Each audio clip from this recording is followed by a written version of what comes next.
What is happening, guys? Welcome to the the Vibras podcast, very first episode. As always, your host Michael Carrasco, And your host Wanda Don. You feel me? and today we're gonna be starting straight, simple, kind of introduce us to you guys, tell you guys what we do, where we come from, and all that good stuff. Yes, sir. That's how it is. We're gonna start how you got here, Michael. How did you get here? Cause I mean, I was already here. I had to wait for you to come here. So, what age did you come? That's the first question. I was 11 years old when I first came to the motherland, as people in United Puerto Rico States. call it. Gotcha. I'm trying to remember a little bit. When did we first meet? Cause I feel like it was at Little League. Yeah, it was Little League. It was a little before that because I used to hang out with Noriel and I used to be back at the where you guys lived, and yeah, I think that's how we met. So all I remember, I think it was Little League, bro. And I It used was to. around that time though. Yeah, so maybe what, 13 years old, 14? Yeah, 13. 13. So this guy, he was one of the best in Little League, and I used to envy him so much because he was the only, we was the only Dominicans that were like youngins playing around here. And when this guy was so nice, and I'm like, dang, like, you feel me? Everybody used to always talk about him. He used to always get picked up for teams and stuff, and that's why I envied him. But then we ended up being friends because we was the only Dominicans playing, and that's kind of where the friendship started. Yeah, now it's what, like almost 10 years later. Yeah, man. Yeah, Time flies. I mean, literally, those were some good times, especially when we got to be in the same team together. Yeah, facts. Man, That was good times, man. And long story short, then we ended up going to different high schools, different middle schools as well. And we still kept that connection because we would always visit each other. And since the community is so small and not as huge with like Dominicans and Hispanics in general, we kind of have like a tight-knit community. And we would always be around each other, family gatherings, events, everything. So we always tended to be, even though we went to different high schools, we still kept that close friendship. Yeah, that's the main thing, especially since the Dominican community back when we were younger wasn't so big, so it was easy for us to like connect. Right. It was easier versus connecting with people with all their backgrounds or different heritage. So being Dominican, we had that connection. It was like, we will always talk about like one new songs from like Dominican artists that would come out. Right. And we always had that connection. That kind of developed into something else. Now, like, we look at each other as families. Now, like, this is my friend. Every time we introduce each other, it's like, yo, this is my cousin. Right. Nah, so I kind of want you to talk to them a little bit about how you adapted to the school systems here, and like, because your English wasn't that strong when you came, and you still, so how did you adapt to the school systems here? Like, was it hard for you? Because I know in Little League, I mean, you didn't really need to know much. You just kind of got around. So how did you? So the main thing was just learning like the sophisticated English type of thing, because in Puerto Rico, if you ever went to school in Puerto Rico, over there, by law, the school system is required to teach students English since it's part of the U.S. Right. But everything other than that, everything in Spanish. So I knew kind of the basics.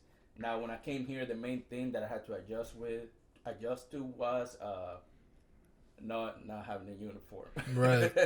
So like it was so stressful, especially at the beginning. The uniform, and also like, I mean, I know that some countries like Dominican Republic, you have to pay for lunch, something that people here don't take advantage of. Yeah. School lunches, even though people bash it, still be appreciative that you even have a lunch. Over there, there wasn't there was a lunch line, but you didn't have to pay, so it was something provided by the school system. Yeah. Which was good, especially for families that are not as fortunate to always have that meal. So right. Over here, we're like, I appreciate all those little things, especially when I moved over here. It's like, damn, people, like, I was in school and I saw like kids just giving money. I was like, damn, people really be paying out here. But one thing that you left out, back in our countries, like, you have to pay for books. Something here, kids get textbooks for free, and they don't even value it. But one thing that sticks out to me, I don't know if you learned this while you started the school systems here, was like people skipping school, man. Yeah. People skip school. Like, over there, people value school so much, and here people don't. They take it for granted. It's crazy. Yeah. So over there, I mean, kids skipping school, you will see it everywhere. But I feel like in the U.S., It's more of a common it's thing. more of a common thing because kids always think school is like forcing to them, Right. which happens in all throughout the world. But over there, like Puerto Rico, like people were like, yeah, because over there, there's people don't have the same opportunities. So if you don't go to school, Right. you don't really have those opportunities. Yeah, so that's why that's why I feel kids over there value school, especially in Dominican Republic where my parents are from. Like, Right. if you don't have a degree, you're not really making it out.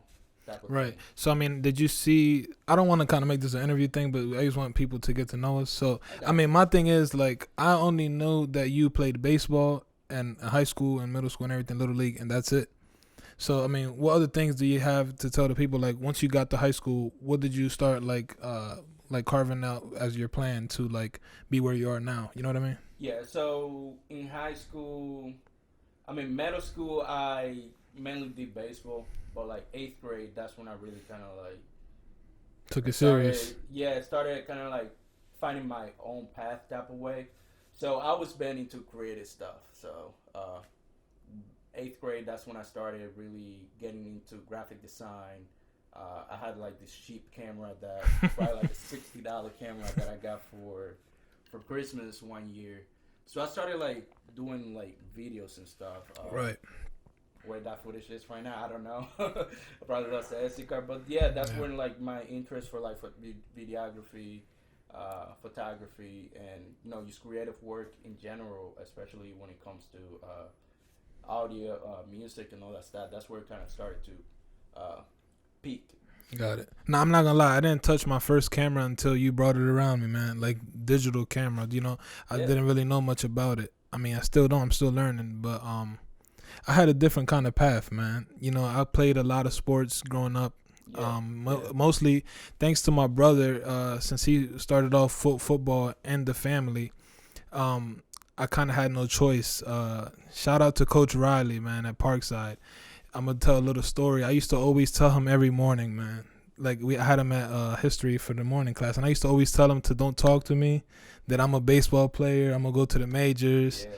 And he always, every day, he would still tell me, come out, play football. Come out, play football. You're big. You're going to get bigger. Yeah. And I, with football, I seen that I had more potential. I had more talent in that area. And football is way easier to get to college than baseball, unfortunately. Because you with baseball, you know that if you don't play travel ball, exactly, it's hard for you to even get that college opportunity, yet alone the MLB opportunity. It's not even the whole, having to play travel ball. It's the main thing is, how well connected you are to the coach. Because in baseball, I feel like there's a lot of politics when it comes, especially like youth baseball. Like they see you grow up, they know your family, and they always, yeah. So even like I seen, not bashing anybody, but I've seen kids make it to the baseball team that, they didn't try out as hard as I did, especially like my freshman year. Right. Like, I'm not putting names out there, and if you went to high school with me, I'm just telling the truth out there. Like, there was a kid that broke his wrist. We both, everybody knows who it is. But yeah, he ended up making the team. I went out there every single day. I was healthy.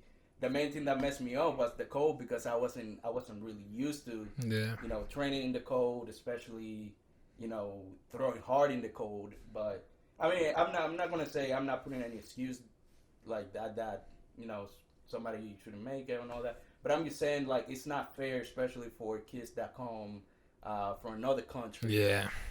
Because look at my skin color. At that time, I wasn't hanging out around white kids until I really started playing little league and stuff like that. Right. So, yeah, it's all come down, especially youth sport, high school baseball.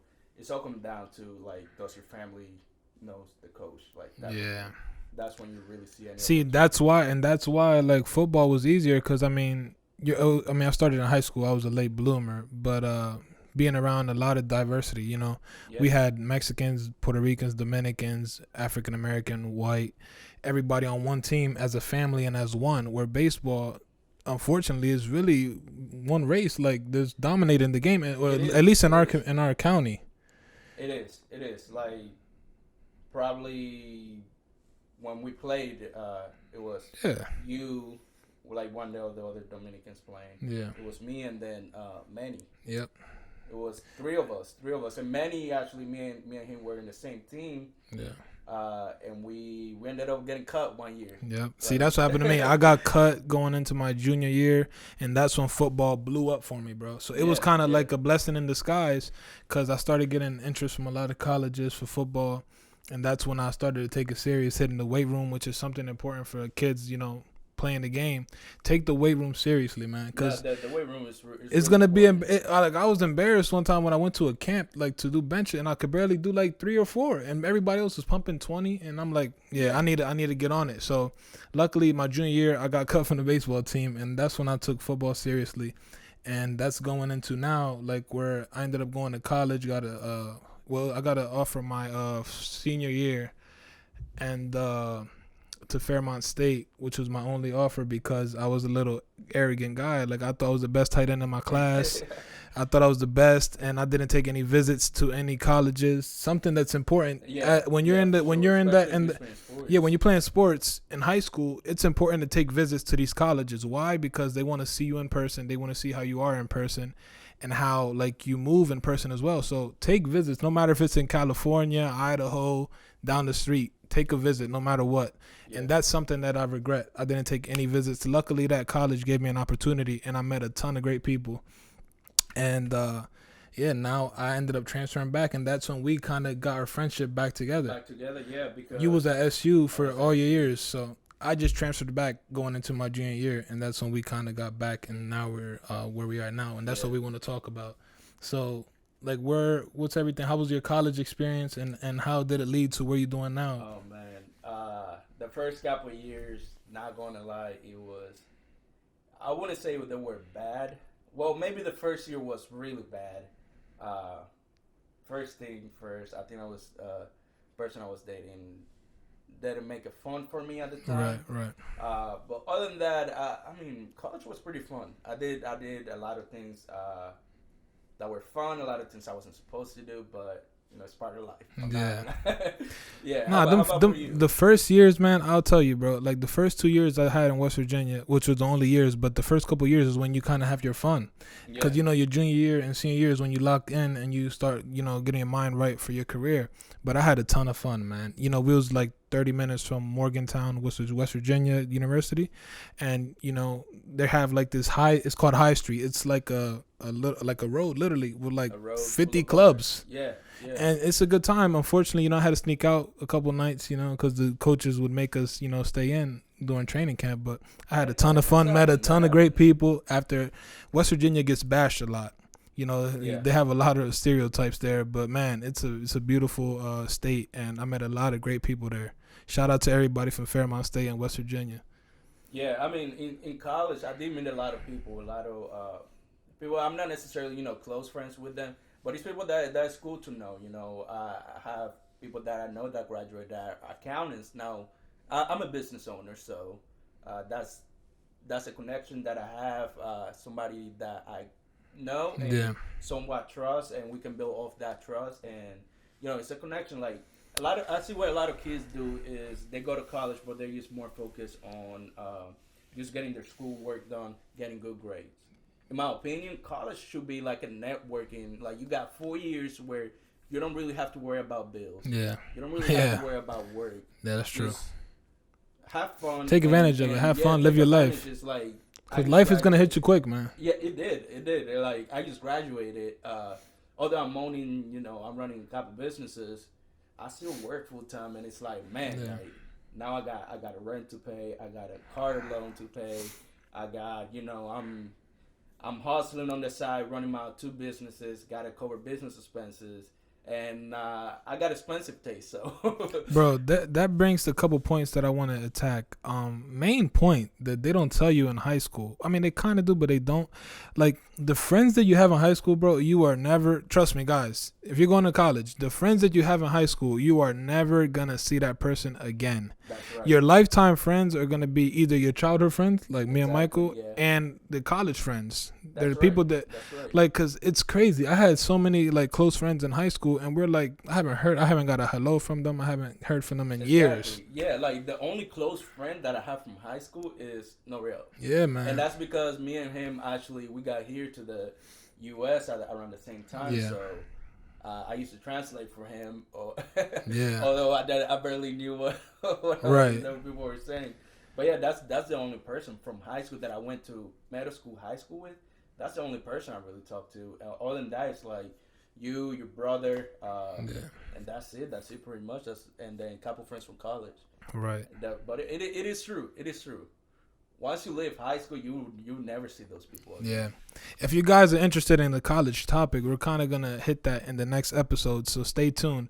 But also, I want to talk to you about what is life a little bit after college? Like, what's the real, like, what's the truth that people don't tell you? Like, you know, just tap into it a little bit. Don't tap into too much, but give them a little, like, preview of what life is post-college that many people don't have the opportunity to know about, you know?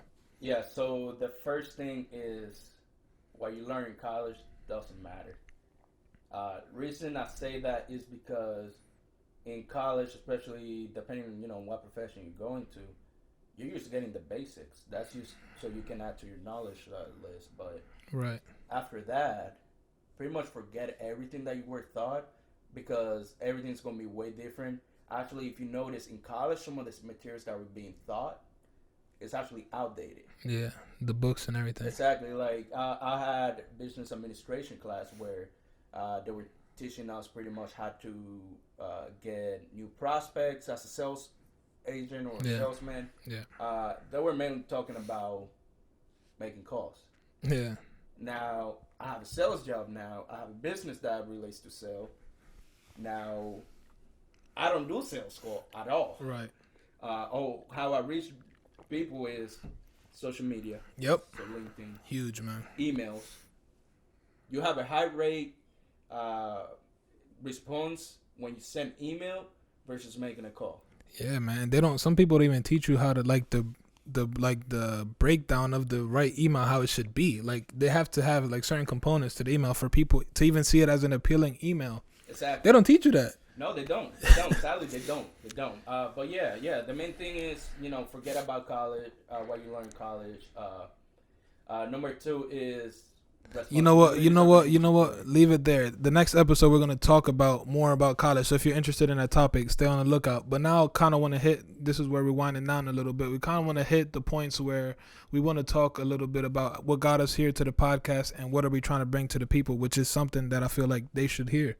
Yeah, no, for sure. So I want to start it off a little bit. So I've been trying to start a podcast, not going to lie to you, bro, for a couple years, man. Yeah. And it's a couple people that I've been trying to do it with, but they have just been inconsistent and they didn't really want to do it. Luckily, Michael had the same thing in mind, and it's kind of crazy how everything worked out and how God had it planned out. I got off the phone call with someone the past day, and we were talking about a podcast, but he eventually, he said he had a lot of things going on. So the next day, Michael calls me, and we're just talking, and out of nowhere, he's like, yo, I want to start a podcast. You trying to start? I'm like, yeah, hell yeah. And that's where we at now. And so I want you to hit on little topics of where you're trying to go with the podcast. What are you going to bring to the people? Yeah, for sure. And what can they, be on the lookout for? So the main thing we want to talk about is current events, things that are happening, and kind of like our different opinions on things. Sports, music. Another thing that we want to introduce later on is giving upcoming artists that spotlight as we grow. Yeah.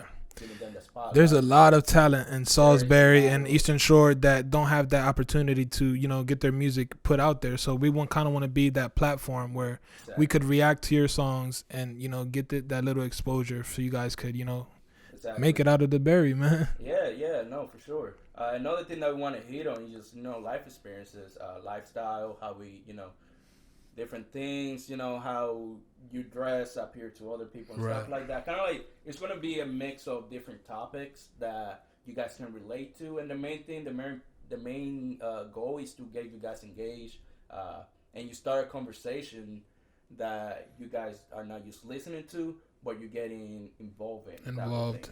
Comments. You could reach us on our social medias as well. The Vibras on every platform.